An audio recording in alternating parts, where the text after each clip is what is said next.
तर महाराष्ट्रानं आयाराम गयाराम संस्कृतीमध्ये इतर सर्व राज्यांना मागे टाकलंय असं दिसतंय। अशी टिप्पणी सर्वोच्च न्यायालयानं मंगळवारी केली। तेलंगणामधील बीआरएसच्या काही आमदारांनी काँग्रेसमध्ये प्रवेश केल्यानंतर त्यांच्या अपात्रतेच्या मुद्द्यावर सर्वोच्च न्यायालयाच्या खंडपीठासमोर सुनावणी झाली।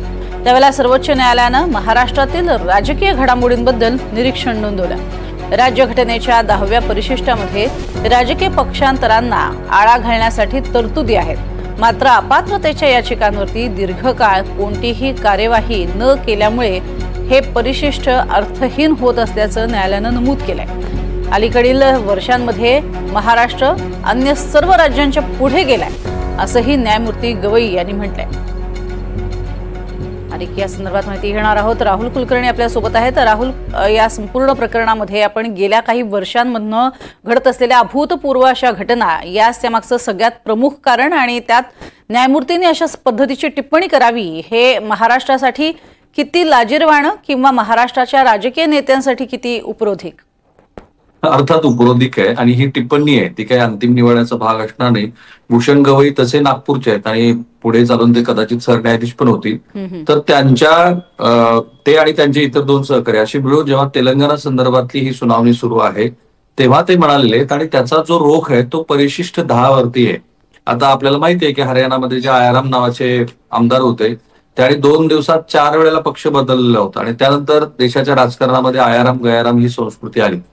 तेलंगणामध्ये काय झालं की तेलंगणामध्ये काँग्रेसचं सरकार सत्तेवरती आल्यानंतर टीआरएस तेलंगणा राष्ट्रीय समितीचे काही आमदार हे पक्ष बदलून काँग्रेसमध्ये गेले।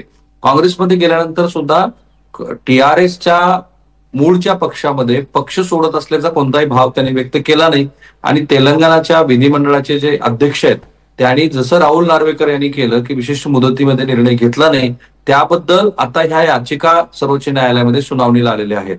आणि महाराष्ट्राचा संदर्भ इथे असा आला की जे राहुल नार्वेकर यांच्यासाठी या राष्ट्रवादी काँग्रेस किंवा शिवसेनेच्या आमदारांसंदर्भामध्ये विशिष्ट मुदतीमध्ये निर्णय त्याने घेतला नाही असा प्रतिवाद काँग्रेस पक्षाच्या वतीनं केला गेला। म्हणजे एकीकडे राष्ट्रीय पातळीवरती काँग्रेस पक्ष महाराष्ट्राच्या राजकारणावर टीका करतो, दुसरीकडे मात्र महाराष्ट्राच्या राजकारणातला जो मधल्या काळातला कालखंड आहे तो आपल्या फायद्यासाठी वापरला जातो जे सगळेच राजकीय पक्ष करतात।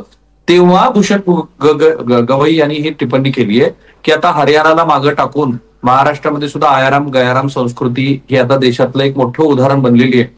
त्यांना बहुधा असं म्हणायचंय आणि ते दिसतं पण आहे की परिशिष्ट 10 मध्ये जो ग्रे एरिया आहे की अशा वेळेला की जेव्हा मी पक्षच सोडलेला नाही परंतु पूर्ण पक्षच घेऊन मी दुसऱ्या एका सहकारी गटाबरोबर गेलो अशा वेळेला काय करायला हवं याबद्दलची नेमकी सुस्पष्टता नाहीये। आणि म्हणून आजही आपण बघतो आहोत की काँग्रेस राष्ट्रवादी काँग्रेस आणि शिवसेना या संदर्भातला महाराष्ट्र विधिमंडळाच्या अध्यक्षांनी दिलेला निवाडा हा सुप्रीम कोर्टामध्ये प्रलंबित आहे। खरं तर सुप्रीम कोर्टाने सुद्धा इतका काळ का त्याच्यासाठी निर्णय घ्यायला वाट लावली, पण महाराष्ट्राच्या राजकीय संस्कृतीबद्दल जे भूषण गवई म्हणाले ती वस्तुस्थिती आहे की महाराष्ट्रामध्ये मधल्या काळामध्ये 2019 पासूनच जे राजकारण देशानं बघितलंय ते अत्यंत रंजक आहे।